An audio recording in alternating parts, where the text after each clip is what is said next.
Dr. Heijin Park stood at the entrance of the massive crystal dome that housed the 457th Annual Galactic Sports and Recreation Conference.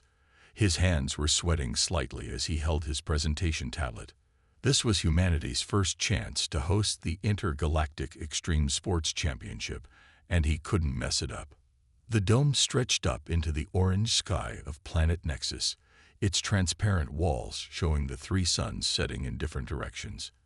Aliens of all shapes and sizes moved through the entrance, some floating, others walking on various numbers of legs. Heijin straightened his formal suit and touched the Earth flag pin on his lapel for luck. "Dr. Park," a familiar voice called out. Ray-Sue Kim, Earth's diplomatic relations specialist, hurried toward him. Her official robes flowed behind her as she walked. "I've reviewed the presentation one last time.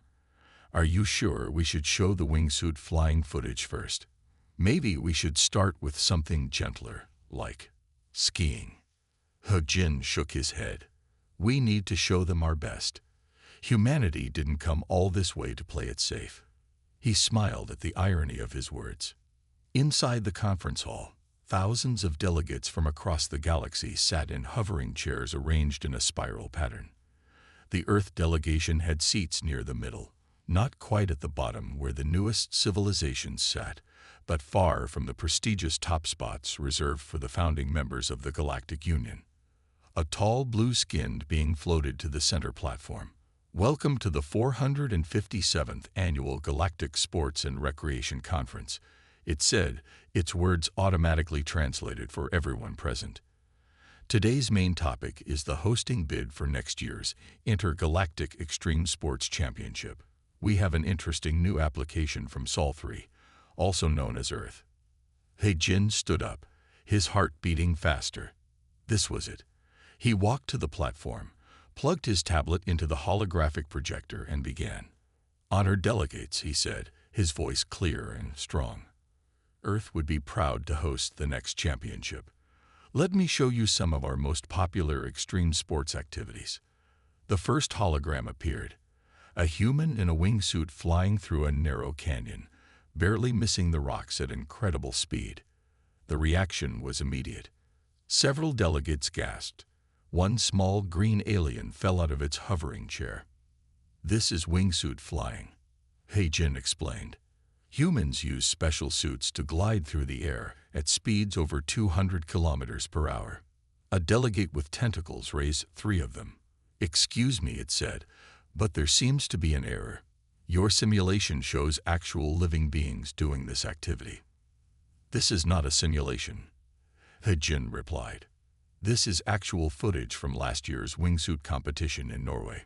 The conference hall erupted in chaos. Several delegates began speaking all at once in their native languages, overwhelming the translation system. The blue-skinned leader had to flash bright colors from its skin to restore order. Ray-Sue stepped forward to help. "Perhaps we should explain that on Earth, these activities are considered recreational. Humans do them for fun." This caused even more commotion. A crystalline being near the top of the spiral actually shattered into small pieces, though Heijin was relieved to see its colleagues quickly helping it reform. Heijin continued with the presentation, showing clips of free solo climbing. Humans scaling sheer cliff faces without any safety equipment. This was followed by footage of big wave surfing, with tiny human figures riding waves as tall as buildings. "These waves would destroy most of our water vessels," shouted a delegate from an aquatic civilization. "Yes," Heijin agreed. "That's part of the challenge and excitement." When he showed the deep-sea freediving footage, where humans dove hundreds of meters deep on a single breath, a delegation of gas-based beings had to excuse themselves from the hall. They left trailing distressed purple clouds behind them. The blue-skinned leader raised its hand for silence. "Dr. Park," it said, "are you telling us that humans regularly engage in these activities without being forced to? Without any survival necessity?" "Absolutely," Heijin replied. "In fact, many humans save money all year to go on vacation and do these things. We have waiting lists for some of these activities." A long moment of silence followed. He could see the delegates exchanging looks, their various appendages and sensory organs conveying shock and disbelief. Finally, a small round alien wearing what appeared to be a protective bubble rolled forward. "I am the safety commissioner for the Galactic Sports Council," it said. "According to our standards, every single activity you have shown us would be classified as a suicide attempt. The liability insurance alone would bankrupt a small solar system." He smiled. This was the opening he had been waiting for. "That's exactly why Earth would be the perfect host for the championship," he said. "We already have the infrastructure, the medical facilities, and most importantly, the experience to handle these activities safely." "Safely?" the safety commissioner squeaked. "You call this safe?" "Our safety record is quite good," Raisu interjected, pulling up statistics on the holographic display. "Last year, out of millions of extreme sports participants on Earth, we had a very low percentage of serious injuries." "You mean some humans actually survived these activities?" a delegate asked, genuinely surprised. "Most of them did," He said. "In fact, many do these activities regularly. Some even make a living teaching others how to do them." This started another round of confused murmuring among the delegates. He could see some of them examining the human delegation with new interest, as if trying to spot what made these seemingly ordinary beings so different from other species. A tall, elegant being with flowing silver hair stood up. He recognized it as a representative from one of the oldest civilizations in the galaxy. "I have a question," it said, its voice musical. "Why do humans do these things? What is the purpose?" He thought carefully about his answer.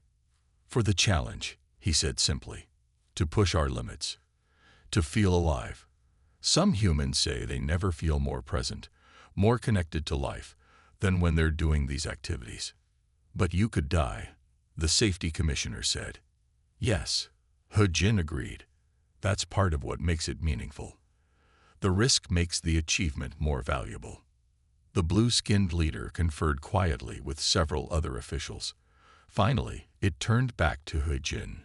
"We will need time to consider Earth's application," it said. "This is unprecedented. We will also need to send investigators to verify these claims and assess the safety protocols, assuming they exist. We welcome any investigation," He said confidently.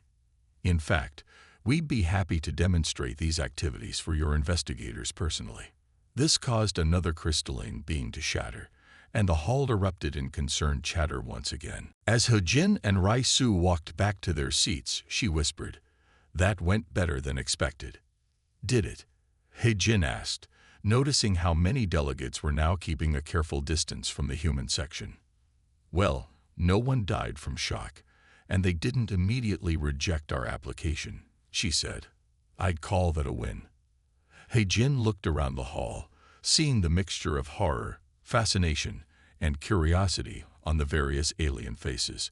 Some delegates were reviewing the presentation footage again, flinching at every close call and dangerous moment.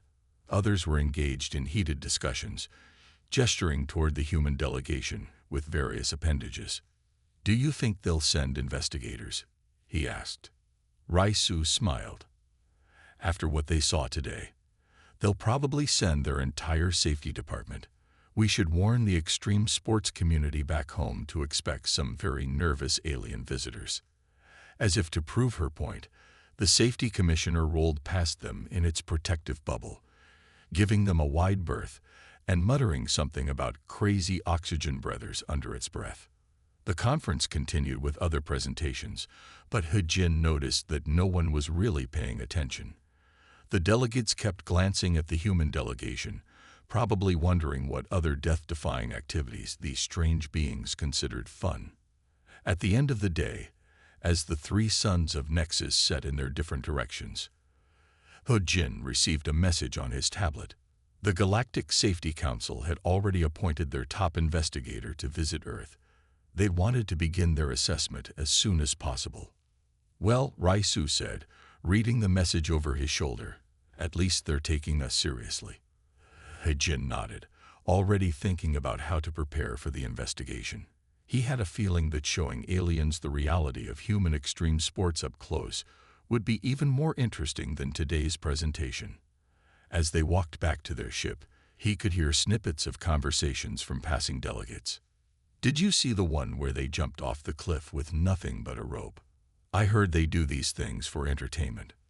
Maybe there's something in their atmosphere that affects their brains." He Jin smiled to himself. If they were this shocked by the videos, he couldn't wait to see their reactions to the real thing. Earth's bid to host the Intergalactic Extreme Sports Championship was off to an interesting start. And this was only the beginning. Do-hyun Lee had never felt so nervous in his entire career as a galactic safety inspector. He stood at the viewing platform of Seoul Sky Tower, looking down at the city below. His environmental suit beeped constantly, warning him about the dangerous height. "You can turn off the warning system," Jae-yun Kang said, smiling at him. The professional extreme sports athlete had been assigned as his guide on Earth. "The safety barriers are very strong. I prefer to keep it on," Do-hyun replied, his translator converting his whistling speech into Korean. As a being from a low-gravity world, heights made him extremely uncomfortable. "Are you sure humans bring their young ones up here?" "Oh yes," Jae-yun said. "This is just a tourist spot. Nothing extreme about it." She checked her tablet, ready to see something more exciting. Do-hyun's skin changed from its natural blue to a pale green. "More exciting" had become his least favorite phrase during this investigation. They took a transport to a mountain region. Do-hyun's equipment immediately started analyzing the environment. "The oxygen levels are decreasing," he noted with concern, "and the temperature is dropping rapidly." "Perfect conditions for what we're about to see," Jae-yun said, pointing to a group of humans in bright winter gear. They were strapping boards to their feet. "What are they doing?" Do-hyun asked, though he wasn't sure he wanted to know. "Backcountry snowboarding," Jae-yun explained. "They'll ride down the mountain, through that powder snow, between those trees, and over those rocks." Do-hyun's scanner analyzed the slope. This angle would cause uncontrolled acceleration. The trees present multiple collision hazards. "The rocks." He paused. "Are they wearing protection?" "Helmets, yes. And they have avalanche beacons." "Avalanche? You mean the snow might?" Do-hyun's translator struggled to convey his distress. Before he could finish, the first snowboarder dropped into the slope. Do-hyun watched in horror as the human navigated between trees at high speed, jumped over rocks, and disappeared into a cloud of powder snow, only to emerge seconds later still perfectly balanced. "Would you like to try?" Jae-yun asked innocently. Do-hyun's skin turned completely white. "I am here to observe only," he said quickly. They spent the morning watching various snowboarders tackle the mountain. Do-hyun took careful notes, though his appendages shook slightly every time a human got airborne. His species had evolved in underground caves. The concept of voluntarily leaving the ground was deeply disturbing. After lunch, during which Do-hyun learned that humans casually ingested substances that would be classified as mild toxins on many worlds, they traveled to their next destination. "This is a rock climbing gym," Jae-yun said as they entered a large building. "A safe place for beginners to learn." Do-hyun looked up at the artificial walls covered in colorful holes. Humans of various ages were climbing them, some with ropes, others without. "Stop," he shouted, pointing at a young human scaling a wall without any safety equipment. "That child is in danger." Several climbers looked over curiously. Jae-yun gently lowered his pointing appendage. "That's bouldering. The floor is heavily padded. It's perfectly safe." "Safe." Do-hyun consulted his safety standards manual. According to galactic regulations, any vertical ascent over twice the height of the climber requires a minimum of 3 backup safety systems, emergency anti-gravity units, and a psychological evaluation. "That would take the fun out of it," a voice said behind them. They turned to see a teenage girl chalking her hands. "Besides, how would you learn to trust yourself?" As Do-hyun struggled to process this concept, the girl walked up to a severely overhanging wall and began climbing it upside down. His environmental suit registered an increase in his vital signs. "Perhaps we should move on to something less intense," he suggested hopefully. Jae-yun checked her schedule. "Well, this afternoon we have a base jumping demonstration." Do-hyun's translator glitched trying to convey the sound he made. They arrived at a tall building in the business district. A small group of humans in colorful suits were doing equipment checks on the roof. Do-hyun's scanner went into overdrive trying to analyze all the potential hazards. "They will jump from here?" he asked, already knowing the answer. "But there are safer ways to reach the ground. This building has several elevators. I counted them myself. It's not about reaching the ground," Jae-yun explained. "It's about the experience. The rush. The few seconds of perfect freedom." Do-hyun watched as the first jumper stepped to the edge. His species had extensive records of their evolution, including the precise moment they had developed fear of heights. He was quite sure he was experiencing several millennia worth of that fear all at once. The jumper dove off the building. Do-hyun's equipment recorded the human's vital signs during the fall. They showed excitement, not fear. The parachute opened, and the human landed safely on the designated area below, immediately beginning to pack their chute for another jump. "How many times will they jump?" Do-hyun asked. "As many as they can before sunset," Jae-yun said. "Would you like to go down and interview them?" "I can observe adequately from here," Do-hyun replied quickly. As the sun set, they returned to Do-hyun's temporary office in the Galactic Embassy. He spent hours updating his report, trying to make sense of what he'd seen. The subjects consistently engage in activities that ignore basic safety protocols, he wrote. They appear to derive pleasure from situations that would trigger extreme stress responses in most species. Most concerning is their tendency to minimize or even celebrate the inherent risks. He attached the day's sensor readings, including the vital signs of various athletes. The data showed something remarkable. In situations that would cause panic in most species, the human's bodies released chemicals associated with pleasure and excitement. A knock on his door interrupted his work. Jae-yun entered, carrying 2 cups of a steaming liquid. "I brought you some tea," she said. "Careful, it's hot." Do-hyun's scanner immediately analyzed the beverage. "This temperature would cause mild tissue damage," he noted. "That's why we blow on it first," Jae-yun said, demonstrating. "Tomorrow's schedule is ready.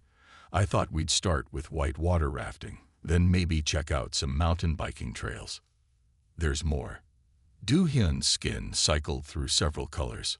"Oh, we've barely scratched the surface," Jae-yun said enthusiastically. "Wait until you see wingsuit flying up close." Do-hyun looked at his preliminary report. How could he explain to the Galactic Council that humans not only survived these activities, but actively sought them out? That they had built an entire culture around pursuing what any reasonable species would classify as near-death experiences? "I have a question," he said to Jae-yun. "In all these activities, I've observed humans encouraging each other, celebrating successful attempts, and helping beginners learn. Why share such dangerous knowledge?" Jae-yun thought for a moment. "Because overcoming fear together makes us stronger. Because pushing limits helps us grow. And because the joy of these experiences is too good not to share." Do-hyun made a note of her response. He had a feeling the Galactic Council wouldn't understand it any better than he did. As Jae-yun left, she turned back with a smile. "Get some rest. Tomorrow's going to be exciting." Do-hyun's skin turned pale again. He was beginning to understand that exciting meant something very different to humans than it did to the rest of the galaxy. Later that night, as he prepared for sleep, he received a message from the Galactic Safety Council. They wanted to know if the reports they'd received were accurate. Several council members refused to believe that any sentient species would willingly jump off perfectly good buildings or slide down frozen mountains for recreation. Do-hyun looked out his window at the city below. In the distance, he could see lights on the climbing gym, still open, still full of humans deliberately making their way up walls. Earlier, his sensors had detected elevated heart rates from the climbers. But along with the physical stress, they had also recorded high levels of focus, determination, and satisfaction. He began his response to the council. Honored members, I regret to inform you that the initial reports were, if anything, understated. Humans don't just survive these activities. They thrive on them. And after observing them directly, I am forced to conclude that what we consider survival situations, they consider entertainment. He attached his day's observations and prepared for another day of watching humans casually defy what he had previously considered universal laws of self-preservation. As his environmental suit adjusted the room's gravity to his species' comfort level, he wondered if perhaps humans had something to teach the galaxy about the difference between existing safely and living fully. The emergency meeting of the Galactic Council filled the great crystal chamber with tension. Representatives from over 300 worlds had gathered to discuss Earth's application to host the Intergalactic Extreme Sports Championship. Du Hyun Lee's report had caused quite a stir. These humans are clearly insane, declared the representative from Proxima Beta, their crystalline form flickering with agitation. They treat death-defying acts as entertainment. Hae-Jin Park sat quietly in the Earth delegation section, watching the debate unfold. Beside him, Rai-Soo Kim was taking careful notes. The safety commissioner's protective bubble had been reinforced with extra layers after reading Du Hyun's report. Perhaps, suggested a gaseous being from the Nebula Confederation, their planet's gravity has affected their minds. We should study them further before allowing them to host any galactic events. The blue-skinned council leader raised its hands for silence. We have received a formal challenge, it announced. The Centaurian Empire questions Earth's fitness to host the championship. They propose a direct competition. All eyes and various sensory organs turned to the Centaurian delegation. Their representative, tall and silver-skinned, stood with natural grace. We have selected our finest risk assessment specialist, Valthor, to compete against Earth's champion. One challenge, one chance to prove their worth. Hae-Jin exchanged glances with Rai-Soo. This was unexpected, but it might be exactly what they needed. We accept, Hae-Jin said, standing. And we choose Min-Ji Choi as Earth's champion. The chamber erupted in murmurs. Du Hyun's skin turned a concerned shade of purple. He had included Min-Ji's achievements in his report, her legendary snowboarding descents of the world's most dangerous peaks. The council leader spoke again. The challenge will take place on Earth's highest mountain, this Everest. Both competitors must descend from the summit using only local conditions and approved equipment. Valthor stepped forward, his silver skin gleaming. I have studied your Earth sports. My enhanced exoskeleton and environmental shields will easily handle any conditions. In the viewing gallery, Min-Ji Choi watched quietly. She wore simple clothes and carried her favorite snowboard, its surface marked with the scars of countless adventures. While Valthor's team fussed over his equipment readings, she walked over to study the holographic display of the proposed route. The path goes through the death zone. One of Valthor's assistants pointed out nervously. The oxygen levels are perfectly normal for Everest, Min-Ji said calmly. That's what makes it interesting. The council chambers cleared as delegates rushed to prepare for the competition. Transport ships headed toward Earth, carrying spectators and medical teams from across the galaxy. The safety commissioner insisted on bringing enough emergency equipment to evacuate a small planet. 3 days later, at Everest Base Camp, the scene was unlike anything the mountain had ever witnessed. Alien ships hovered at safe distances, their sensors focused on the summit. Medical pods dotted the landscape, their emergency beacons glowing softly in the thin air. Min-Ji sat in her tent, carefully waxing her snowboard. Hae-Jin and Rai-Soo visited her with last-minute updates. The Centaurians have installed gravity stabilizers along the entire route, Hae-Jin reported. Valthor's suit has enough backup systems to survive a supernova. Min-Ji nodded, checking her board's edges. And what am I allowed to use? Standard Earth equipment only, Raisu said. They want to prove humans are reckless, remember? Good, Minji said simply. She picked up her avalanche beacon and began its routine check. Outside, Valthor was conducting a public equipment demonstration. His suit gleamed with technology that would have seemed like magic a few centuries ago. Sensors monitored every possible environmental variable, and force fields could activate in microseconds to protect him from any danger. Observe, he announced to the gathered crowd. This suit can withstand temperatures from absolute zero to the surface of a sun. Its reaction time is faster than any organic being. Nothing on this primitive mountain can harm me. Minji walked past, carrying her snowboard. That's impressive, she said, but can you feel the snow? Valthor's expression showed confusion. Why would I want to? Dawn broke over Everest's summit the next morning. The air was crisp and clear, offering perfect visibility of the challenge route. It started from the summit, descended through the death zone, navigated the Kumbu icefall, and ended at base camp. Survey drones mapped every crevasse and snow bridge. Valthor's team had spent hours calculating the safest possible path. Minji had spent the same time watching the mountain, feeling the wind, understanding the snow conditions. The council leader's voice boomed from the command ship hovering nearby. Competitors, take your positions.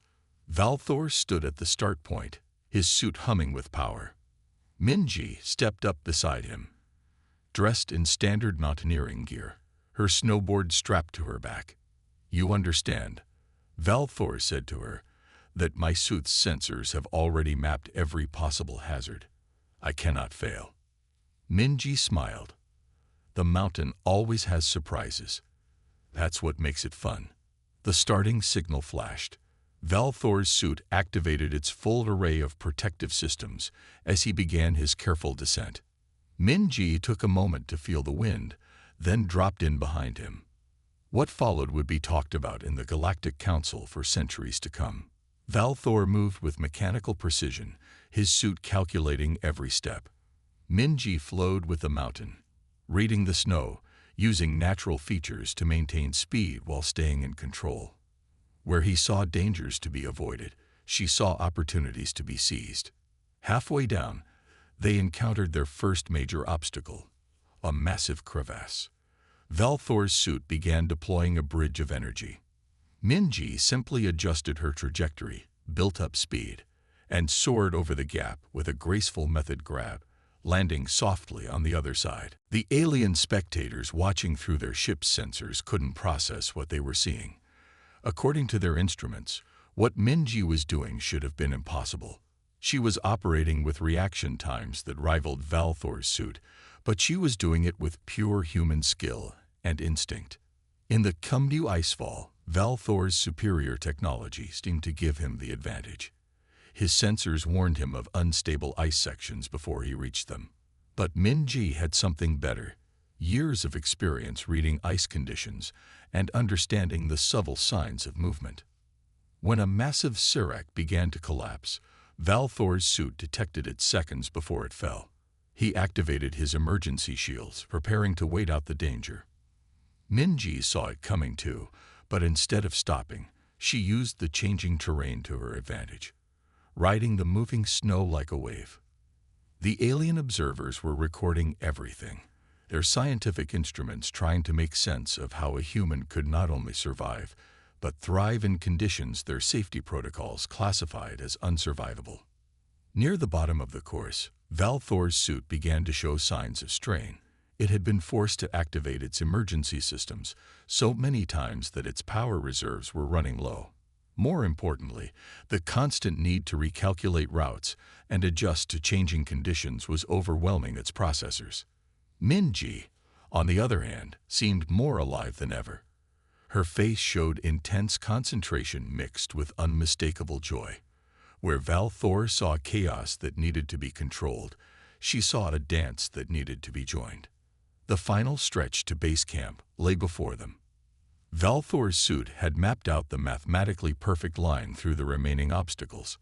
Minji took one look at the terrain and chose a completely different path, one that no computer would have selected, but that her human intuition knew would work. She crossed the finish line first, coming to a stop in a spray of snow. Valthor arrived shortly after, his suit's power levels critically low. The gathered aliens watched in stunned silence as Minji calmly unstrapped her board and began checking it for damage, as if she hadn't just done something their safety protocols classified as impossible. The council leader's voice broke the silence. "This is unprecedented. Our instruments indicate that the human completed the course without any technological assistance, in conditions we rate as lethal. The mountain was in good condition today," Minji said simply. "Perfect snow for riding." Valthor approached her, his suit powering down. "I don't understand," he said. "My equipment was superior in every way. How did you predict the mountain's behavior better than my sensors?" "I didn't predict it," Minji replied. "I adapted to it. The mountain is alive. You can't calculate everything it will do. You have to feel it, work with it, become part of it." The alien observers began to understand something that would change their view of humanity forever. These humans hadn't survived and thrived on their dangerous world by conquering nature or by hiding from it. They had learned to dance with danger, to feel at home in chaos, to find joy in the very things that other species feared. The news of Minji's victory spread across the galaxy faster than light. In the Great Assembly Hall of the Galactic Council, representatives from hundreds of worlds gathered to discuss what they had witnessed. The data from the Everest competition had forced them to reconsider everything they thought they knew about human capabilities. Do-Hyun Lee stood before the council, presenting his final analysis. His skin had settled into a thoughtful shade of blue as he spoke. The human competitor, Minji Choi, demonstrated abilities that our safety protocols classified as impossible. Yet she completed the course not just successfully, but with what humans call style. The safety commissioner's protective bubble hummed as it processed this information. "But how can we establish safety standards for beings who deliberately seek out danger?" it asked. Hae-Jin Park stepped forward to address this question. "Perhaps we need to reconsider what we mean by safety. Humans don't ignore danger.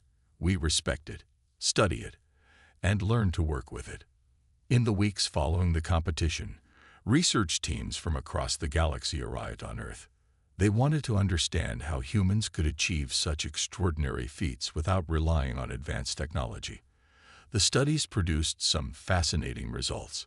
At a prestigious research facility in Seoul, alien scientists conducted detailed analyses of human athletes. Jae-Yun Kang volunteered to demonstrate various extreme sports while connected to advanced monitoring equipment. The readings baffled the researchers. "Look at these neural patterns," one scientist said, their tentacles waving in excitement. "When faced with what we would classify as lethal danger, the human brain shows increased focus rather than panic. And these hormone levels suggest they actually enjoy it." Rai-Soo Kim helped translate the scientific papers into terms the Galactic Council could understand. "Humans have evolved to treat challenging situations as opportunities for growth," she explained. "What other species see as survival responses, we have learned to use for recreation and self-improvement." The impact of these discoveries reached far beyond sports. Military strategists from various worlds studied the footage of Minji's descent, amazed by her ability to make split-second decisions without relying on computer assistance. Business leaders were fascinated by humanity's approach to calculated risk-taking. Valthor, the Centaurian champion, had remained on Earth after the competition. He had requested permission to learn snowboarding from Minji herself. At first, his instructors at the ski resort were worried about teaching an alien with no previous experience. "Your environmental suit will actually make this harder," Minji told him as they stood at the top of a beginner slope. "You need to feel the snow, understand its texture, learn how it responds to your movements." Valthor hesitated. "But without my suit's protective systems, I would be exposed to the cold, the wind, the risk of falling." "Exactly," Minji said with a smile. That's how you learn. To everyone's surprise, Val Thor deactivated his suit's advanced features. He fell many times that first day, but by sunset, he had managed to make it down the beginner slope without assistance. The look of achievement on his silver face was remarkably similar to that of any human learning their first sport. Back at the Galactic Council, the debate continued about Earth's bid to host the championship. The evidence was clear.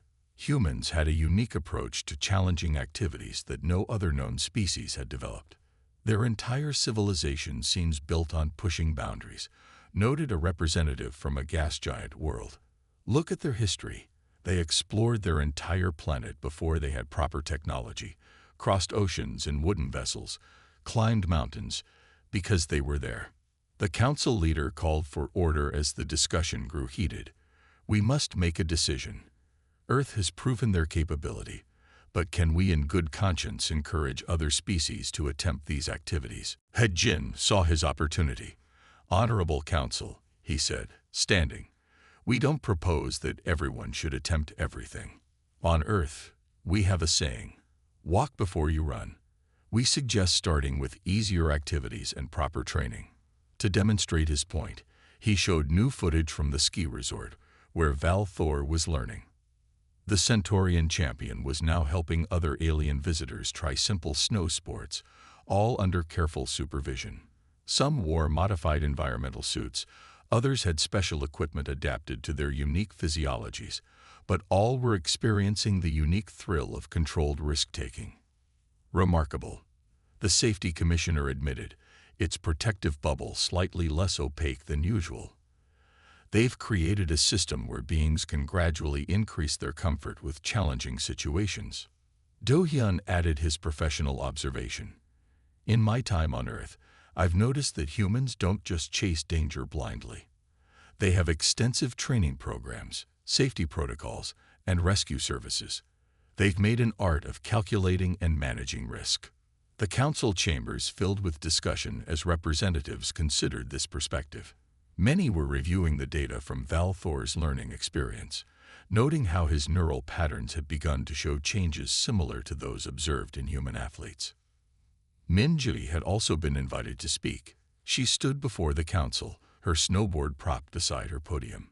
In our sports, she explained, we don't just teach physical skills. We teach awareness, judgment, and respect for natural forces. These lessons apply to everything in life. A holographic display showed scenes from various human extreme sports training facilities. Beginners learning rock climbing with safety ropes, practicing skateboarding with protective gear, starting with small waves before attempting big surf. We propose, He-jin continued, to create a graduated system for the intergalactic championship.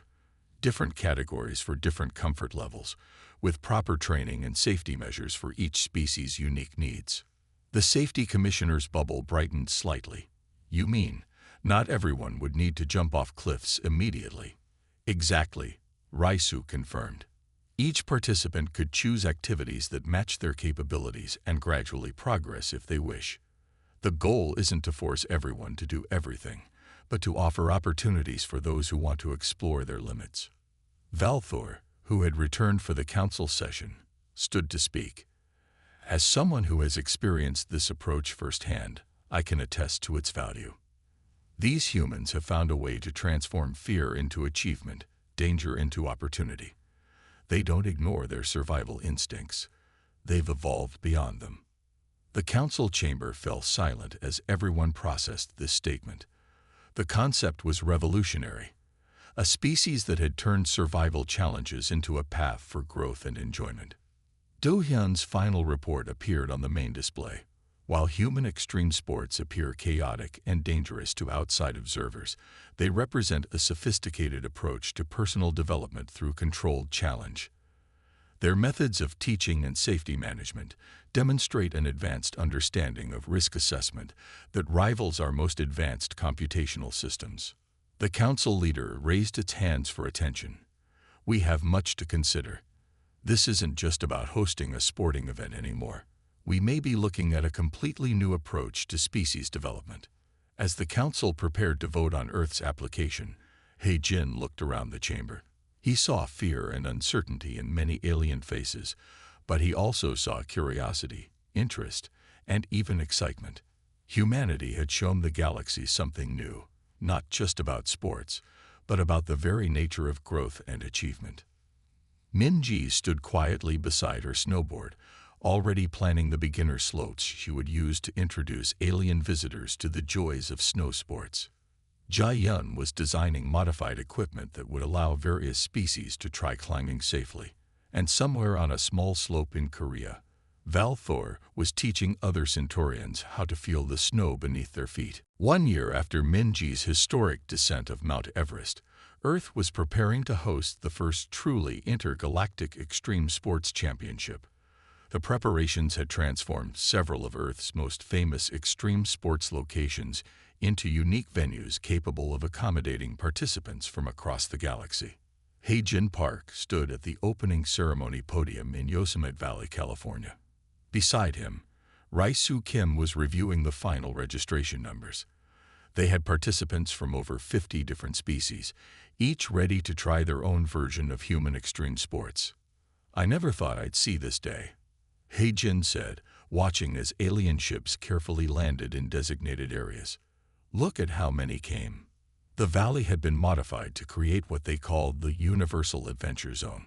Special gravity controls allowed beings from high and low gravity worlds to experience climbing in conditions similar to their home planets. The famous El Capitan now had multiple routes designed for different species capabilities. Do Hyun Lee, who had been appointed as the chief safety coordinator, approached them with his tablet. His skin was cycling through happy shades of blue and green. "The safety systems are all functioning perfectly," he reported. "Though I still can't believe I'm helping others do these activities instead of warning them against them." The first event was scheduled at the beginner climbing area. Val-Thor, now an experienced climber himself, was leading a group of Centaurians up a modified route. Their silver skin gleamed in the morning sun as they discovered the joy of finding handholds and testing their strength against the rock. "Remember," Val-Thor called to his group, "turn off your environmental shields. You need to feel the rock to understand it." In the water sports section of the championship, Jia-yun Kang was teaching a group of aquatic aliens how to surf. They had created special boards that could accommodate various body types, and the waves were controlled to match different skill levels. "Don't fight the wave," she explained to a nervous-looking being with tentacles. "Become part of it, feel its rhythm, move with it." To everyone's surprise, the aquatic aliens proved to be natural surfers once they understood that the goal wasn't to defeat the wave, but to dance with it. Their tentacles gave them excellent balance, and their natural connection to water helped them read the waves. Minji had developed an entire program for teaching snowboarding to different species. At a specially prepared slope in the nearby mountains, she watched as beings from gas giant worlds learned to float over the snow using their natural ability to control their density. "Excellent," she called out as one of them successfully completed their first turn. "See how the snow responds differently when you adjust your form." The safety commissioner, its protective bubble now featuring a sporty racing stripe, had become one of the most enthusiastic supporters of the program. It had discovered that with proper preparation and graduated challenges, even the most safety-conscious species could enjoy controlled adventure. "We've created a new classification system," it announced proudly during the midday briefing. "From gentle adventure to ultimate challenge, with clear guidelines for each level. Every being can find their comfort zone and choose whether to push beyond it." In the sky above the valley, beings who could naturally fly were learning wingsuit techniques from human instructors. They were fascinated by how humans had engineered ways to fly despite not having wings of their own. "Your species' determination to experience flight, even without natural wings, is remarkable," said a butterfly-like being to its human instructor. "You built mechanical wings, and when those weren't exciting enough, you made suits to glide through the air at incredible speeds." The championship wasn't just about the sports themselves. Research teams were everywhere, studying how different species adapted to challenges. They discovered that while not everyone shared humanity's natural inclination toward extreme activities, many species found unexpected benefits in controlled risk-taking. A group of crystalline beings, who had initially been terrified of shattering, discovered that controlled exposure to stress actually made their structures stronger. Gaseous beings found that turbulent air currents, which they had always avoided, could be used to create beautiful aerial displays. It's changing how we think about adaptation, one alien scientist explained to He-Jin. Your species doesn't just survive challenges, you actively seek them out as a way to grow stronger. The most popular event, surprisingly, wasn't one of the extreme sports, but rather the First Steps program. Here, beings of all types could try simple activities that pushed them slightly out of their comfort zones. The joy of small victories proved to be universal. Do-hyun watched as a young alien, similar to his own species, took its first careful step onto a beginner climbing wall. The being's environmental suit was beeping mornings, just as his had done a year ago. But instead of retreating, the alien reached for the next hold. "I understand now," Do-hyun said to Rai-Su. "It's not about the danger, it's about discovering what you can do." As the championship continued, something unexpected began to happen. Species that had never interacted much before found common ground in their attempts to master new skills. Traditional rivalries were forgotten as beings helped each other navigate challenges. "Look at that," He-Jin said, pointing to where a traditionally hostile species was teaching another how to better balance on a skateboard. Who would have thought extreme sports would become a diplomatic tool? Min-ji, taking a break from teaching, sat with Jae-yun watching the sunset over the valley. Below them, beings from across the galaxy were sharing stories of their day's adventures, comparing experiences, and planning what to try next. "We're not just teaching them sports," Jae-yun observed. "We're showing them a new way of looking at challenges."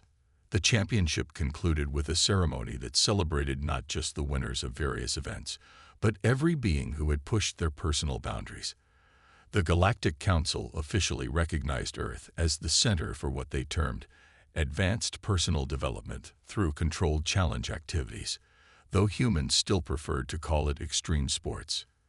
As the alien ships prepared to depart, many visitors were already planning their return trips. Some were installing similar facilities on their homeworlds, adapted to their local conditions. The idea of using controlled risks as a path to growth had taken root across the galaxy. He-Jin found Min-ji preparing for one last sunset ride down the mountain. "Did you ever imagine this would happen when you rode down Everest that day?" he asked. Min-ji smiled, checking her board's edges out of habit. "I just wanted to show them how it felt," she said. "The joy of moving with the mountain, of finding your own path down." Above them, the safety commissioner's bubble drifted past, now decorated with stickers from various extreme sports events. It had finally understood that true safety wasn't about avoiding all risks, but about learning to manage them wisely. Do-hyun, preparing his final report for the Galactic Council, wrote, "The human approach to extreme sports represents more than just recreation. It is a philosophy of growth through challenge, of finding joy in pushing boundaries, of turning natural fears into opportunities for advancement. While not every species will choose to jump off cliffs or ride mountains of frozen water, we have all learned valuable lessons from those who do." As the last ships departed, leaving Earth's extreme sports venues quiet once again, Rai-Su found an interesting note in the visitor's log. A being from a species known for its caution had written, "Today I learned that the opposite of fear isn't safety, it's growth." The story of how human extreme sports transformed the galaxy was just beginning. On countless worlds, beings were looking at their own natural challenges with new eyes, wondering not how to avoid them, but how to dance with them, as humans had learned to do so long ago. And somewhere on a distant planet, a young alien was looking up at their local mountain and thinking, for the first time in their species' history, "I wonder what it would feel like to ride down that."